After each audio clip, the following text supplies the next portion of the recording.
Welcome to this Math OED1 video. This is Chapter 3, Section 2, where we learn how to solve a proportion. The process for doing this is that we first set the cross products equal to each other by cross multiplying. Then we will perform multiplication on both sides of the equation, and then finally isolate our variable. So let's get started. In this first example, we have 17 over 51 is equal to 100 over something, and we want to find what that something is, n. So remember in my last video I said if you'd like to, you can use different colors for each side so that you don't get confused. Of course you don't have to do this, but you can. Okay, so we have 17n is equal to 5100. So what do we need to do now to solve this equation? Well, hopefully you can see that we need to divide by 17. And for me, this is a job for my calculator. If you type in 5100 divided by 17 in your calculator, you find out that the answer is 300. So n is equal to 300. Let's do another example. Okay, so this time we have a bunch of decimals, and that's okay. But just notice that you might have a final answer that is also a decimal. So again, we're going to cross multiply. So we have x times 2.5. I try to use the little star symbol for multiplication so it doesn't start looking like a decimal or like a variable x. Okay, so equals 7.5 times 1.5.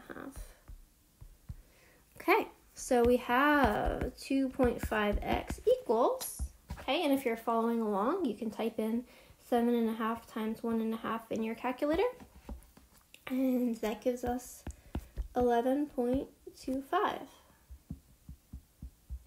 Okay, so at this point, we need to divide both sides by 2.5.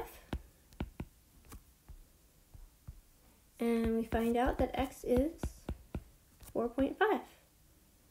And that's our answer.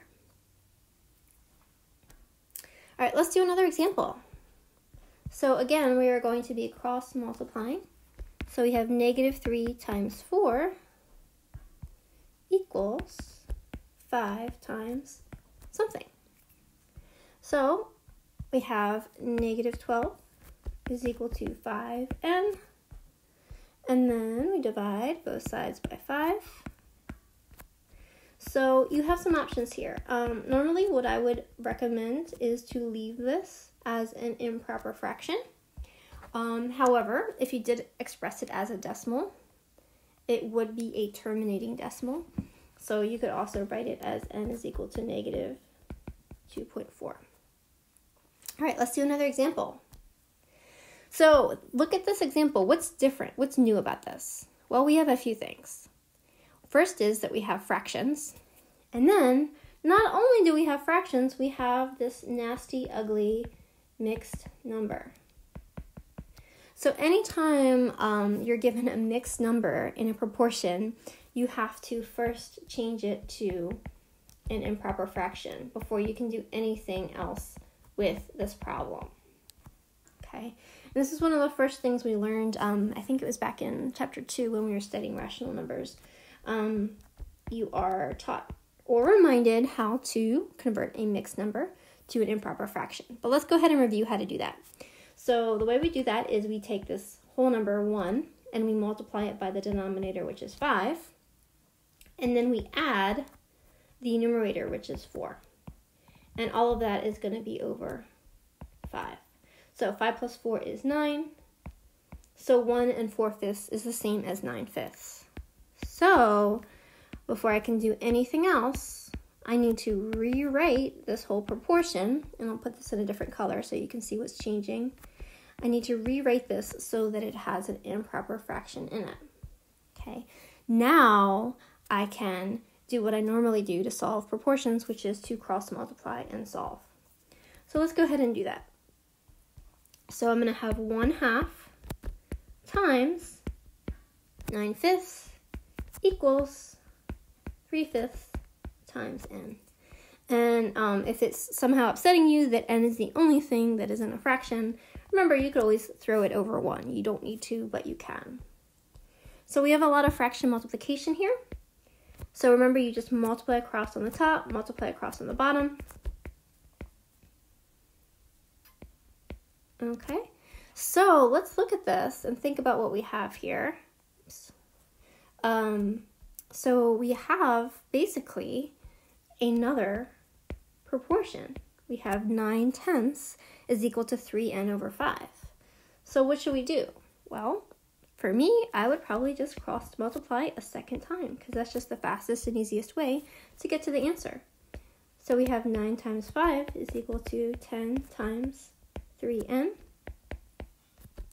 So we have 45 is equal to 30n. I'm out of room over there, so come over on this side and finish up this problem. So we have 45 equals 30n. So then we divide both sides by 30. 45 over 30 can be reduced.